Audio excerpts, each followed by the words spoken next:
Hi guys, welcome to our channel. నేను మీ friendly YouTuber. ఈరోజు అయితే మా పెద్దమ్మ రాయలసీమ ఎగ్ కర్రీ అయితే చేయబోతుంది అనమాట. మీకైతే ప్రాసెస్ మొత్తం చూపిస్తాం, మర్చిపోకుండా చూడండి. నేనైతే పెనం పెట్టుకుని దాంట్లో ఆయిల్ అయితే వేసుకోండి. ఆయిల్ వేసుకున్న తర్వాత పక్కన అయితే ఇవన్నీ సెట్ చేసుకుని ఉల్లిపాయలు, ఆ పేస్ట్ ఏందో మీకు తర్వాత చెప్తా, లాస్ట్లో మధ్యలో చెప్తాను మీకు. తర్వాత మనకి పోపు సామాన్ వేసేసుకొని వాటిల్లో కొంచెం పోపు సామాన్ చూడి చిట్పట్ ఉంటాయి కదా, అప్పుడు ఉల్లిపాయలు తీసుకొని ఉల్లిపాయలు వేసేయండి. ఉల్లిపాయలు వేసేసిన తర్వాత దాంట్లో కొంచెం దాంట్లో బాగా వేగనియండి. కొంచెం అట్లా ఇట్లా కలిపేసి నీట్గా బాగా కలిపేసి అట్లా కిందికి మీదికి దాంట్లో పోపు సామాను ఆ ఎర్రగడ్డలు అనమాట మనకైతే బాగా నీట్గా అయితే అదైతే వేగిపోవాలన్నమాట. దాంట్లోనే మనం కరివేపాకు కూడా వేసేస్తాం అనమాట. ఎందుకంటే కరివేపాకు ఫ్లేవర్ మనకి దాంట్లో తెలుస్తుంది. ఆ కరివేపాకు ఫ్లేవర్ తెలిసినప్పుడే దానికి ఆ ఎగ్ కర్రీ టేస్ట్ అయితే మనకైతే తెలుస్తుంది. అదంతా నీట్గా వేయించుకున్న తర్వాత మనకి మూత ఉంటుంది, మూత పెట్టేసేయండి. దానికి నీట్గా కలుపుకొని మూత పెట్టేసేయండి. మూత పెట్టేసి తీసిన తర్వాత కాసేపు వేగిన తర్వాత దాంట్లో పసుపు వేసుకోండి. ఒక 4 to 5 minutes అయిన తర్వాత పసుపు వేసుకొని బాగా నీట్గా కలిపేసుకోండి. పసుపు వేసింది ఏంటంటే ఇప్పుడు మనము ఎగ్స్ వేస్తాం కదా, ఎగ్స్ వేసిందంటే నీసు వాసన రాకుండా, మనం ఉడకబెట్టినా కూడా నీసు వాసన రాకుండా ఉంటుంది. ఇది రాయలసీమ ఎగ్ కర్రీ అండి. వేరే లెవెల్ టేస్ట్ ఉంటుంది వర్మ. మర్చిపోకుండా లైక్, సబ్స్క్రైబ్ అయితే మర్చిపోద్దు. ఇదైతే బాగా పసుపుతో బాగా కలిపేసినాం కదా, మళ్ళీ మూత పెట్టేసుకోండి. కాసేపు బాగా కలిపేసుకొని మూత పెట్టేసుకున్న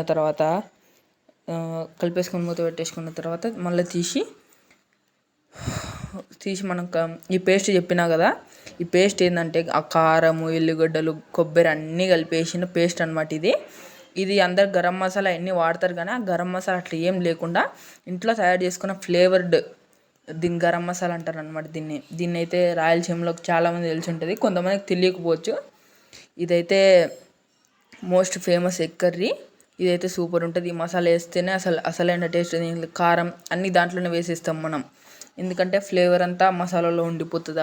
ఇప్పుడు దాంట్లో వెల్లిపాయలకి వేసిన తర్వాత దాని ఫ్లేవర్ అంతా అయితే నాకైతే గుమ్మగుమ్మలాడిపోతుంది మొత్తం ఇప్పుడే. అట్లయితే సూపర్ ఉంది అసలు నిజంగానే.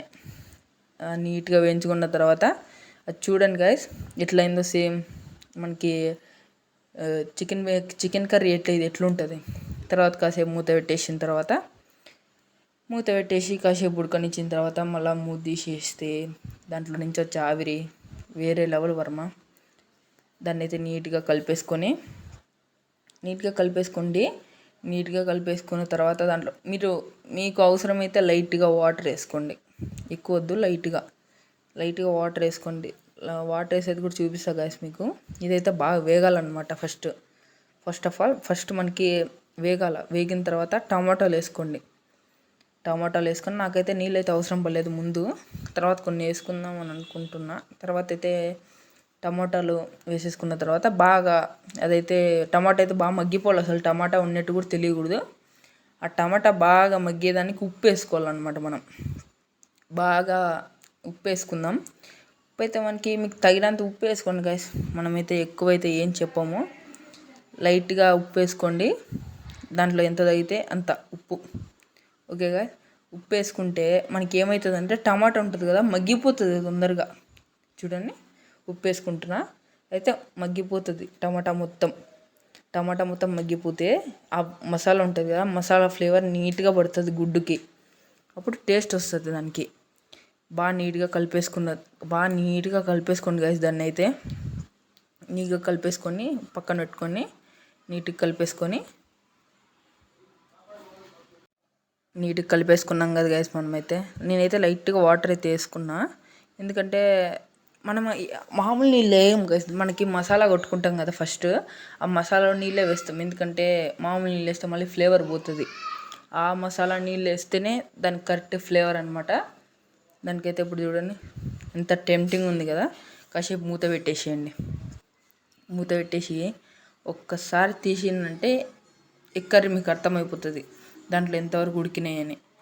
బాగా నీట్గా కలుపుకోండి గైస్. రెండోసారి కూడా నూనె కూడా ఇట్లా నీట్గా పట్టాలన్నమాట. దానికి నూనె కూడా నీట్గా పడితేనే బయటకు వచ్చేసేయాలి. నూనె అంతా బయటకు వచ్చేస్తే అవును ఇది అప్పుడు అనుకోవాలి మనం, ఇది ఉడికింది ఓకే డన్ అని అయితే అప్పుడైతే అనుకోవాలి మనం. మళ్ళీ కాసేపు మూత పెట్టేసిన తర్వాత మళ్ళీ కాసేపు మూత పెట్టేసేయండి. మూత పెట్టేసి తీసిన తర్వాత చూడండి, అది చూడండి ఎంత బాగుందో, నీట్గా అయింది చూడండి గాయస్. దగ్గరికి అయిపోయింది అదంతా. మీరైతే ఇప్పుడైతే ఎగ్ని ఇట్లా మనకు క్రాస్ ఉంటుంది కదా, ఇంటూ షేప్లో కట్ చేసుకోండి. ఎందుకంటే లోపలికి మసాలా పోతుంది. మనకి మసాలా పోతేనే దానికి ఎగ్ కర్రీకి అంటే మనకి చికెన్కి మసాలా ఎట్లా పడుతుంది, ఎగ్ కూడా సేమ్ అట్లనే పట్టాలి.